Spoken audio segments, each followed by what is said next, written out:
अजून देशमुख सर आहेत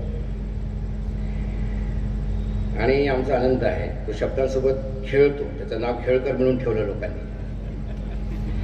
आणि अनंत जिथे असा काही बोलायला लागतो ना, तर त्या नंतरच्या वक्त्यावर लई प्रेशर येतं. तो एवढा वर घेऊन ठेवतो. आता तिथपर्यंत पोहोचायचं आणि ते मेंटेन करायचं म्हणजे ते त्याचं ते वेगळं असतं. ते स्वतःचं आपलं 2-4 शेर कविता सांगून तो टाळ्या घेतो आणि दुसऱ्याला फसवून देतो. तसं ते अनंताने आम्ही दुसरे म्हणजे चांगले इतका सभ्य तर अनंता फारच कमी ठिकाणी बोलतो माझ्यासोबत. आता काऊन बे अशी क्या माजला का तू फोन नाही उचलत असा म्हणणारा अनंता खरोखरच चांगला कवी आहे. आता प्रोफेसर साहेब म्हणाले की ते बऱ्याचदा मी त्यांच्या कवितेचा वापर करतो. त्याचं माझं ठरलेलं आहे, तू या कविता मी विकतो, माय भाषणं तू विक. ते डील आहे आमचं, म्हणून ते मधात चालतं. आज विशेष माझे मामे भाऊ इथे आलेले आहेत, जीवन पाटील. त्यांनी मला अक्षरशः लहानपणी असं पाहिलेलं आहे लोणीमध्ये. धन्यवाद भाऊ, तुम्ही आले सगळं काम सोडून. दाते साहेब आहेत, ते आले आणि हे सगळे लोक. आजचा विषय जो आहे भारताची वर्तमान व्यवस्था, दशा आणि दिशा.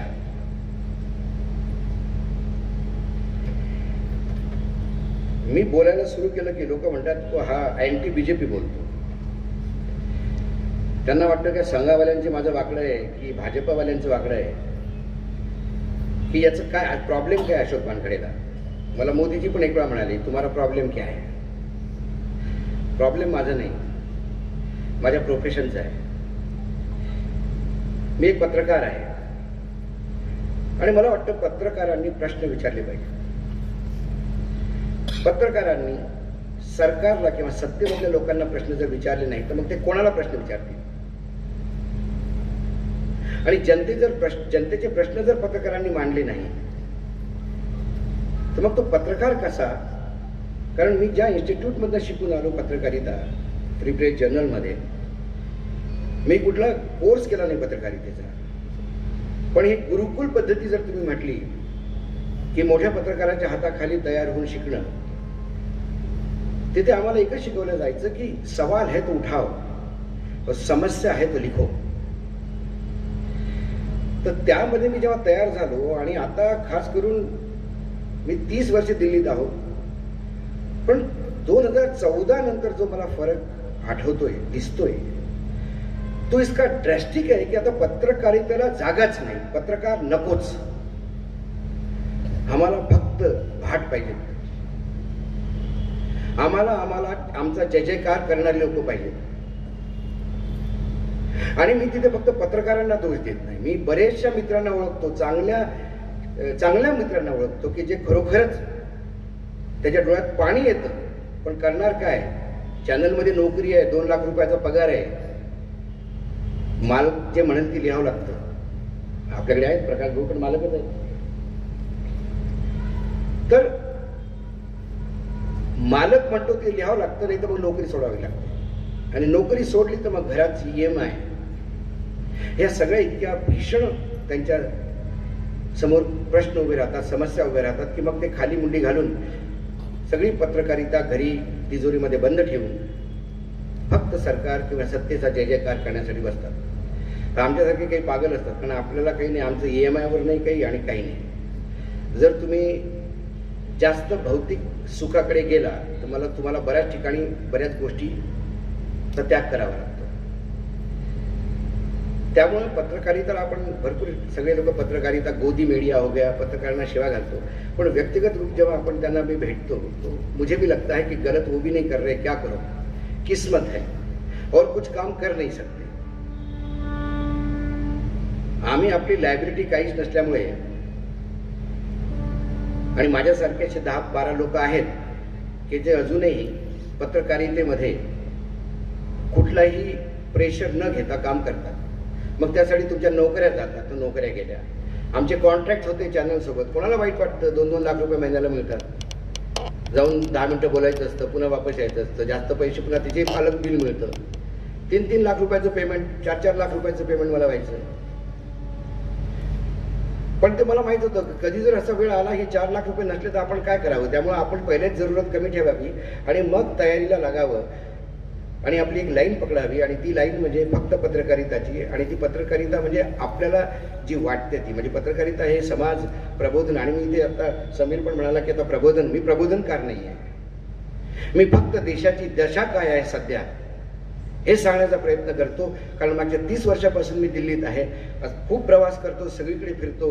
ग्रामीण भागापासून शहरी भागापर्यंत, कॉर्पोरेट सेक्टरपासून अंडरवर्ल्डपर्यंत सगळ्या लोकांना जेव्हा मी भेटतो तेव्हा सगळ्यांच्या समस्या मला जवळजवळ सारख्याच वाटतात. प्रत्येकाला प्रश्न याच आहे की हे जे सरकार आहे हे राज्यघटनेप्रमाणे कधी चालेल. हे जे सरकार आहे हे लोकशाहीला स्थापित करेल का. कारण 2014 नंतर झालं काय. 2014 नंतर एक विकास आपल्या देशाचा होणार आहे. एक विकास की राजनीति और एक गुजरात का मॉडल ये देश के सामने लाया गया और लोगों को लगा कि गुजरात का मॉडल जो है वो इतना विकसित है, यदि 5 साल इस आदमी को दे दिए जो रोज माइक पे कहता है उनको 60 साल दिए, मुझे सिर्फ 60 महीने चाहिए.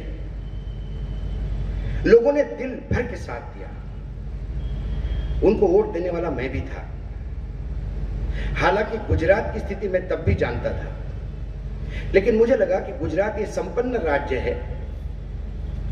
गुजरात में कोई ज्यादा करने के लिए नहीं है, लेकिन इस आदमी में यदि आग है, कुछ करना चाहता है, तो शायद ये देश जो जितनी समस्याओं से जूझ रहा है शायद कुछ सॉल्यूशन आए. लेकिन जैसे जैसे दिन जाते गए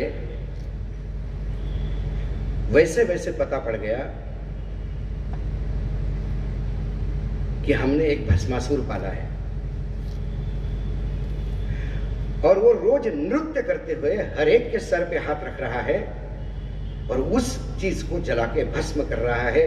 फिर इंस्टीट्यूट हो, फिर जुडिशरी हो, पत्रकारिता हो, एग्जीक्यूटिव हो, पार्लियामेंट हो, सीबीआई हो, ईडी हो, नीति आयोग हो, राज्य और सरकार के, केंद्र सरकार के संबंध हो, चाहे आम आदमी हो, चाहे व्यापारी हो, चाहे देश पे जो फौज जो लड़ती है, हमारी सैन्य जो हमारा है देश की रक्षा करने के लिए शहीद होने के लिए तैयार रहती है, वो है.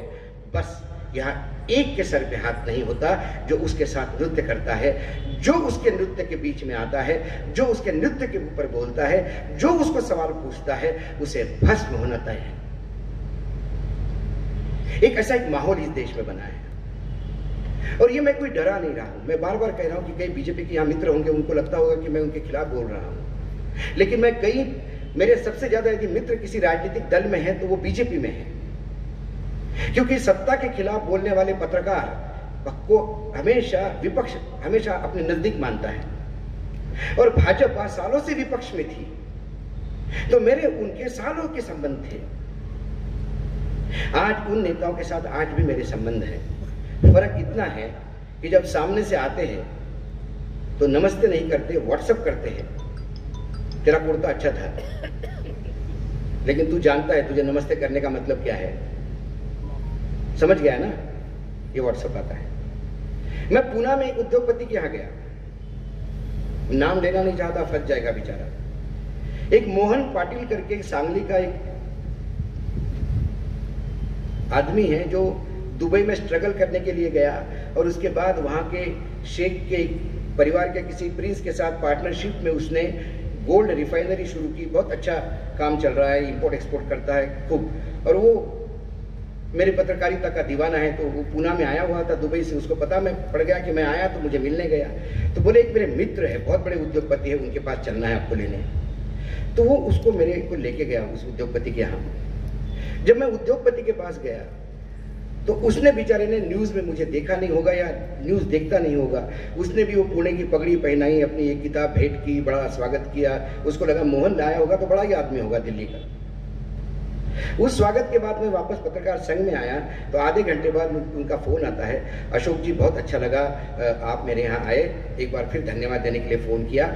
वो फोटो आ गए आपके पास? मैंने हाँ, वो फोटो तो भेजे मुझे पाटिल ने. आपने सोशल मीडिया में शेयर किए? मैंने बोला नहीं सर, मैं सोशल मीडिया में कभी फोटो डालता नहीं. फेसबुक हो या कोई भी हो, मैं सिर्फ आर्टिकल या ऐसी कुछ चीज़ डालता हूँ, मैं कभी फोटो नहीं डालता। इस स्वागत के समारंभ के मुझे बड़ा अजीब लगता है। बोले अच्छा किया आपने नहीं डाला, डालना भी मत अशोक जी, क्योंकि आप जाने के बाद मैंने यूट्यूब में देखा अशोक वानखेड़े क्या है। 1100 करोड़ रुपए मुझे सेंट्रल गवर्नमेंट का मेरा बिल पेंडिंग है, विभिन्न बिल। आपके साथ फोटो आ जाएगा तो मुझे एक पैसा नहीं मिलेगा। 7000 एम्प्लॉयज है मेरे पास, सब बर्बाद हो जाएंगे। हाथ जोड़ के विनंती है, ये बात है आजकल की।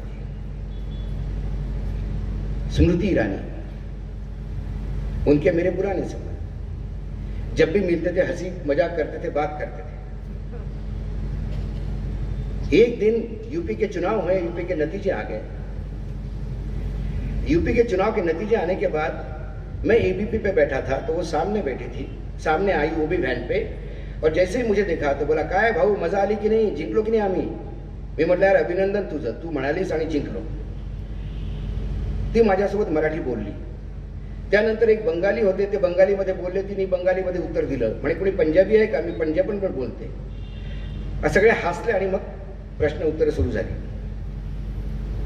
त्यानंतर एका महिन्यानी एका चॅनलच्या शो मध्ये ती भेटली आणि ती असं बोलत असताना ती म्हणाली कि यहाँ वरिष्ठ पत्रकार बैठे हैं सामने, सारा देश उनको जानता है, वो आए थे अमेठी, उन्होंने अमेठी की स्थिति देखी थी. तर मला वाटलं अरे म्हटलं ही तर नाव